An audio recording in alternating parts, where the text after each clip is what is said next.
Coming up in this episode of In Clear Focus. Discovery is where the challenger brand marketing process begins, right? It's where it succeeds or fails. It's that difference between building a marketing campaign that's based on guessing versus one that's based on fact and data. You're listening to In Clear Focus, fresh perspectives on marketing and advertising produced weekly by Big Eye, a strategy-led full-service creative agency growing brands for clients globally. Hello, I'm your host, Adrian Tennant, Big Eye's Chief Strategy Officer. Thank you for joining us. Most companies aren't category leaders.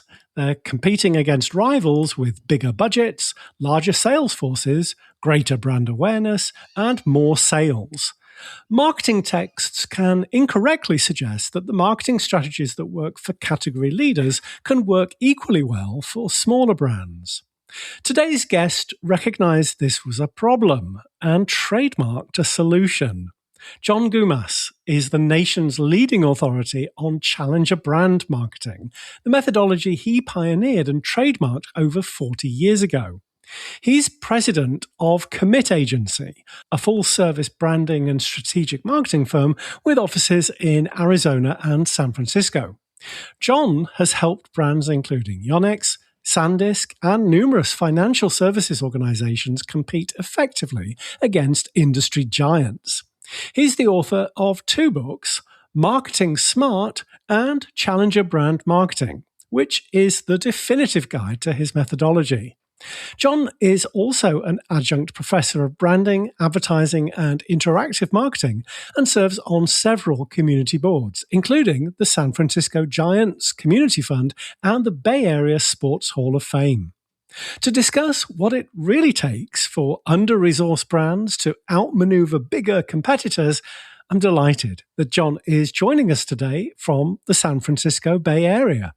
John, welcome to In Clear Focus. Hello, Adrian. It's such a pleasure to be here with you.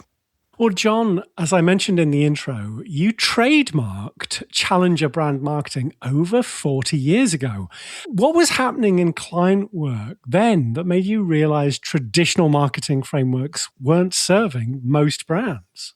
Well, it became pretty obvious to us when we started the company that most organizations out there were being out-resourced by one or more competitors. So what does out-resource means? Out-resource can mean a lot of different things. It could mean your competitors have greater advertising budgets, which it typically means, but it can also mean that your competitors have larger sales forces, they have more retail locations, they have greater brand recognition, there's a more complex competitive marketplace, but it can be any of these. Or it can simply also be that the marketing that you're doing, your marketing strategies are just not delivering as well as you need them to, or they're not delivering as well as you'd like. Companies that are passionate about their brands, believe in marketing, willing to invest in that growth, have to look at this in a completely different way. Traditional or conventional marketing, when you are a challenger brand up against guerrilla brands, typically doesn't work because the only ones that win that fight are the ones with the most money or the most resources in this case. So if that's not what your company is in terms of being, let's say, the guerrilla, then you have to look at this in a completely different way. And that's what challenger brand marketing is all about. So how should marketers think about what makes a brand a challenger? Well, it's not about size. It comes down to really having a different mindset. It's this concept of out-thinking, out-strategizing your competitors versus outspending your competitors. And if you just think about that concept for a moment, that alone is really the key. All right, it's this concept of owning something that is unique to you, to your brand. It could be a position, it could be a message, it could be a brand, it could be all of the above. But it's something that you can own and defend from anyone. Essentially is what makes you different. And is that differentiation relevant to your potential customers? Is it unique to the marketplace? And is it relevant to anyone in the market, customers, et cetera? You've written that the most dangerous thing a challenger brand can do is guess. So Why is guessing so dangerous for these brands specifically? Yeah, and that's such a great question because you're right. It is the number one reason why we see companies never achieve their full potential in marketing. So challenger brands must assume they get one shot at this. And that's how critical it is. So everything they do has to be accurate and true when it comes to brand positioning and messaging. So typically guessing or assuming they know is that big mistake. You hear clients say, I've got a great idea. We should do this. I think we should say this, or I got this great idea for an ad campaign.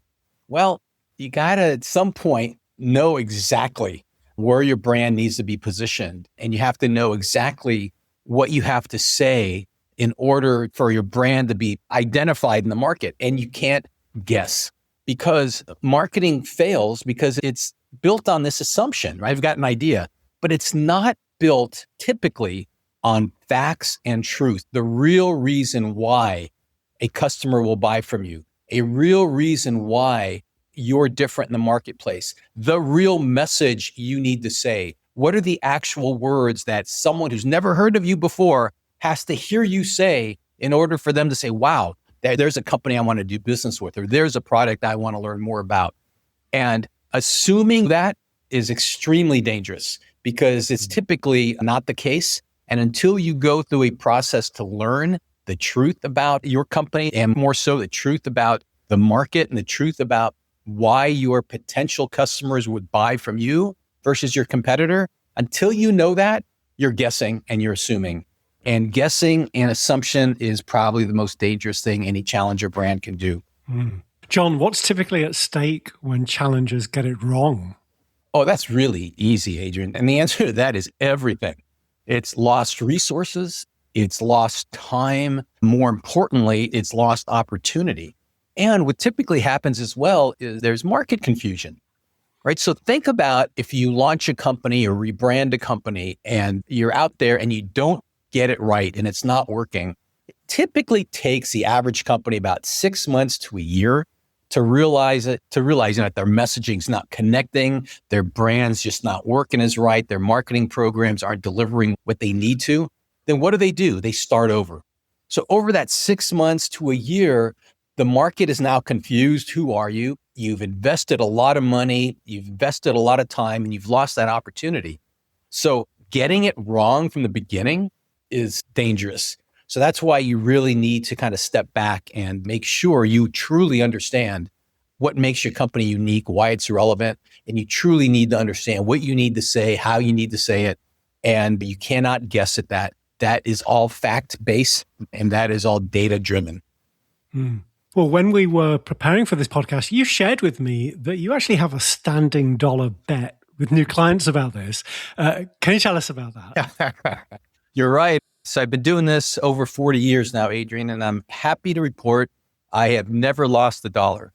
And wow. Here's the bet. When we start these programs for clients, we'll typically ask them, okay, tell us, what your customer, who they are, what they're looking for, how you differentiate yourselves from your competitors, what is your messaging on and on, all the standard branding and marketing questions you can possibly imagine. And I bet our clients, I bet you what you think your client needs to hear you say is not going to be what your clients tell us they need to hear you say. And that's typically in messaging, that's positioning, that's strategy.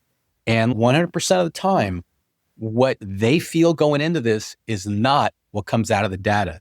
So think about that for a moment, right? If you're spending your resources based on a position or data that you truly believe is correct, but in reality is not, you can guess what's going to happen. Marketing programs are never going to fully achieve their potential, never going to deliver the ROI that you like because it's not connecting.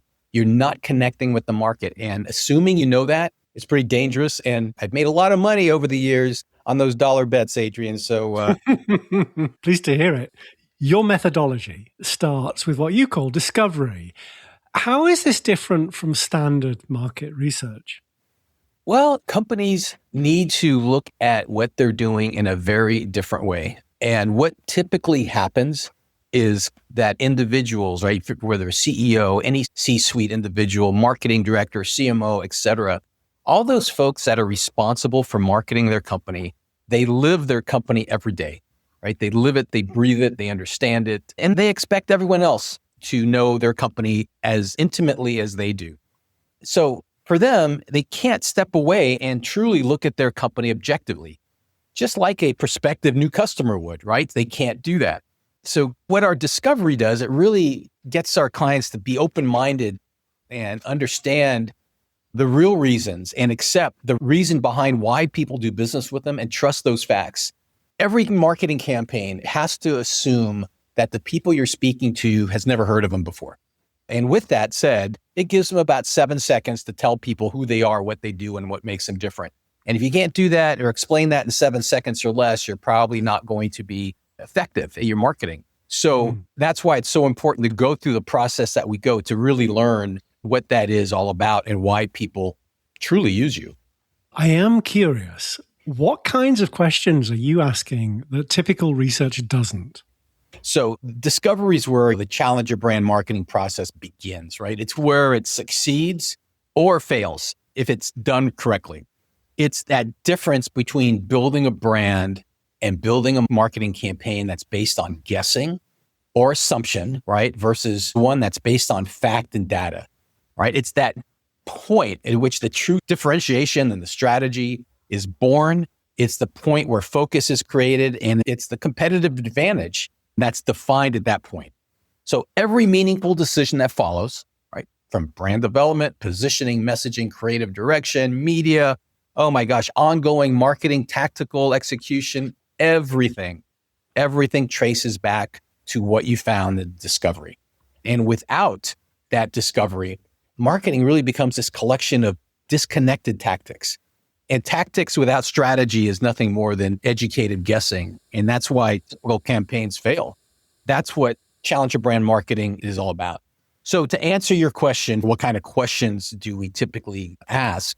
And with the caveat, our number one goal is to extract from our customers' the real reason why they would do business with our customer versus competitors. We need to understand what we have to say. What is the messaging we need to use to get them to want to do business with our clients? So first, let me tell you about traditional research and methodologies. Traditional research that most companies use typically rewards kind of safe, polite, rationalized responses. So the participants typically give you their easy answer, not the real reason why they purchased or why they truly feel they like your product or why they chose you over the competitors. Because we all as humans, right, the easiest thing to do is when we're in any sort of research environment, we don't always know the real reason. So we give the easy reason. And most marketers, most researchers accept that as the truth. We take that one step further because that we feel that's dangerous and it typically takes you down the wrong path. Kind of the classic mistake. You're building marketing campaigns based on the wrong data. So challenger brand marketing kind of refuses to stop there. It pushes past what our customers initially say so we can probe deeper and we can uncover what they actually decided to buy, your product, your service over the competitors. So our questions are a little deeper, a little smarter, and they're often kind of uncomfortable questions that most researchers don't ask.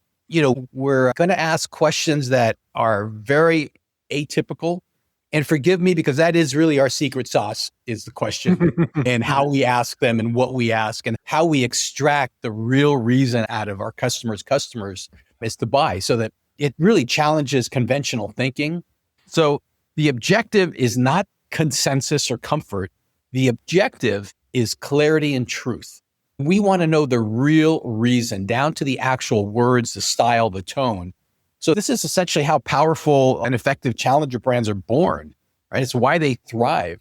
And it's really what we believe how real marketing results are generated is by gathering this information and gathering what we refer to as the truth, right? The real reason why somebody loves you, buys from you versus your competitors, et cetera, versus the reason they tell you, because those are usually very different. And what we do is we really get to the bottom of that, because once we get to the bottom of that, we have what we need. And once we have that data, then our campaigns are truly effective because we're saying what the market needs to hear versus what we assume the market needs to hear. Let's take a short break. We'll be right back after this message.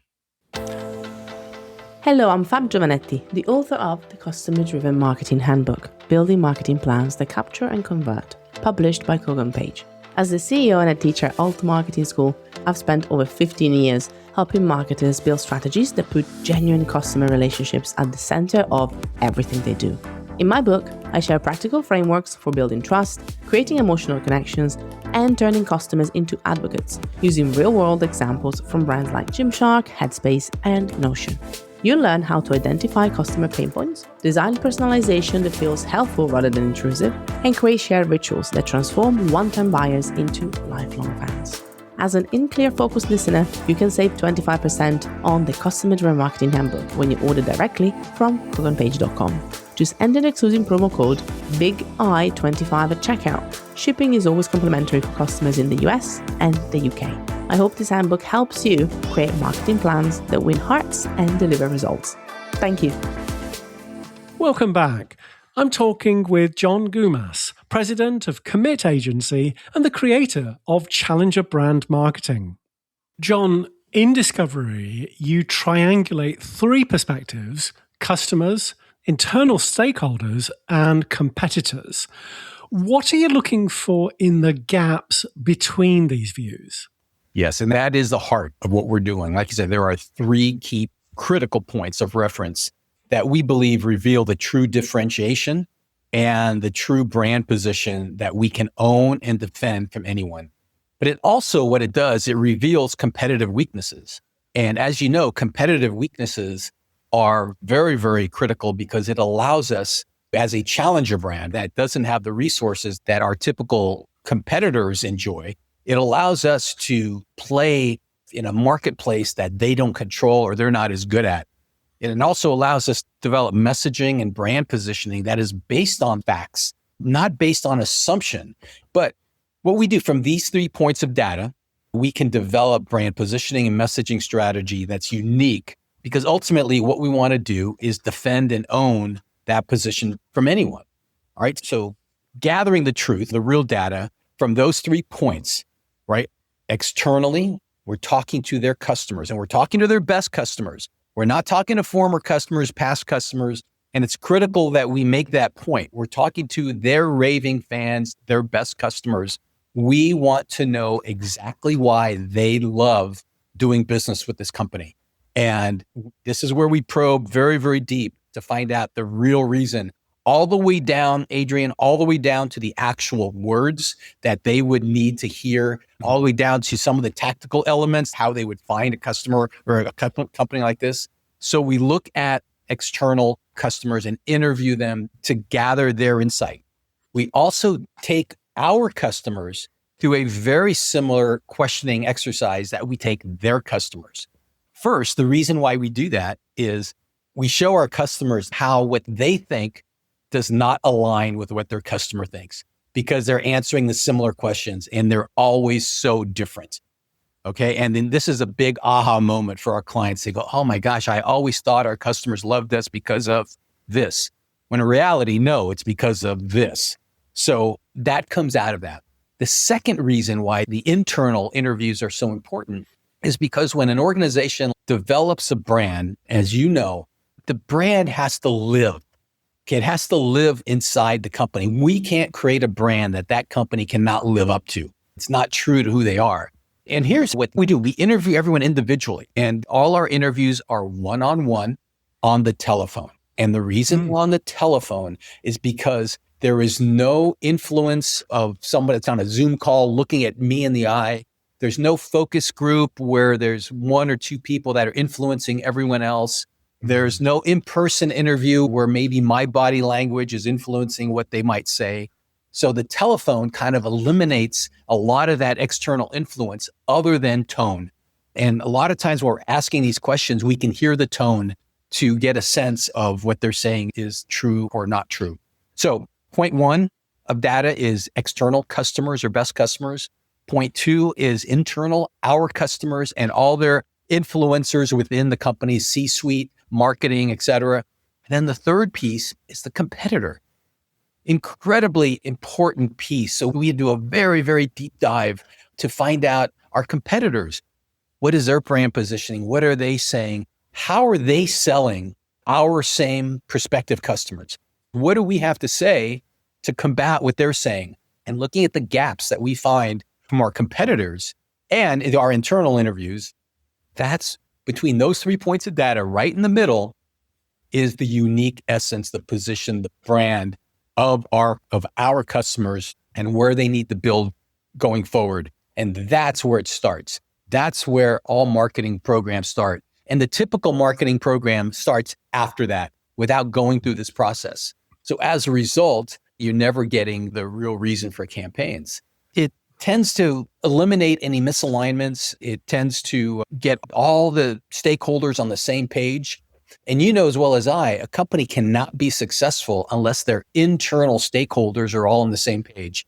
So what this process also does is gets all of our customers on the same page. And there's an aha for every single person in that group.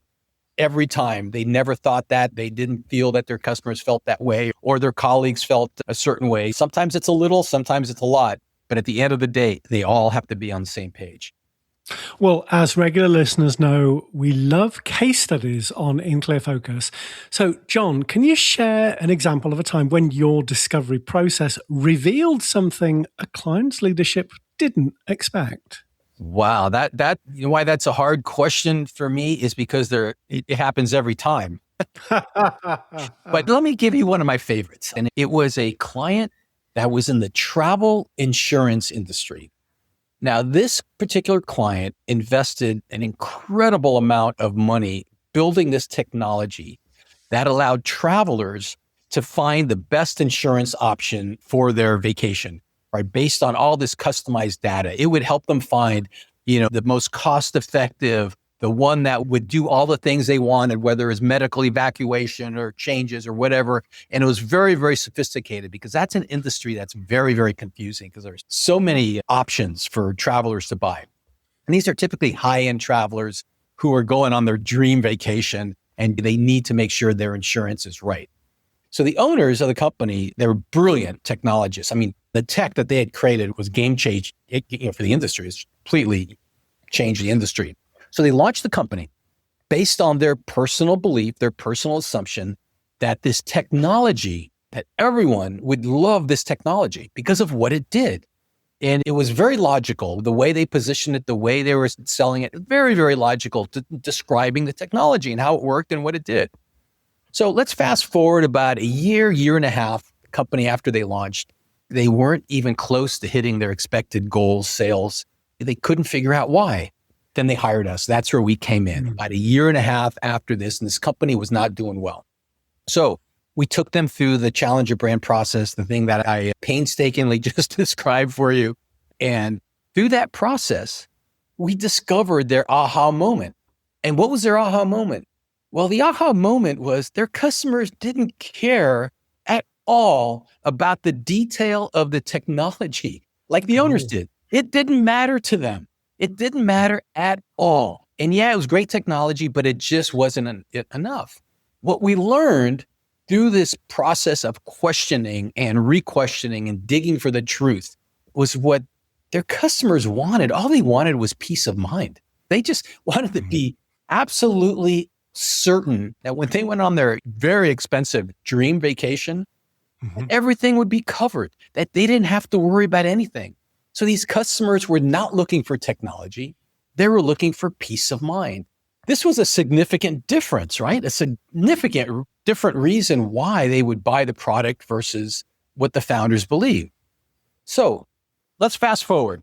Let's fast forward about, it might have been more than a year, but not quite 2 years later, the company's taken off.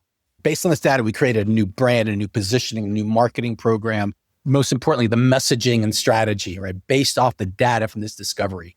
And the results were beyond, not their goals, but beyond their stretch goals.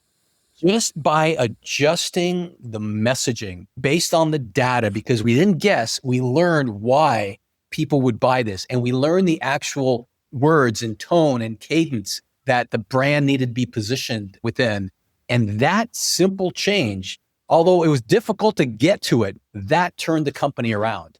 And about 2 years after that launch, they sold this company to a very, very large industry giant, the insurance company. I never learned the price, what they sold it for, but I can tell you the owners are now retired and are very, very happy. The marketing landscape has changed dramatically since you developed this methodology. After 41 years building your ad agency Gumas, you recently joined Commit Agency as president. What made this the right moment for that transition?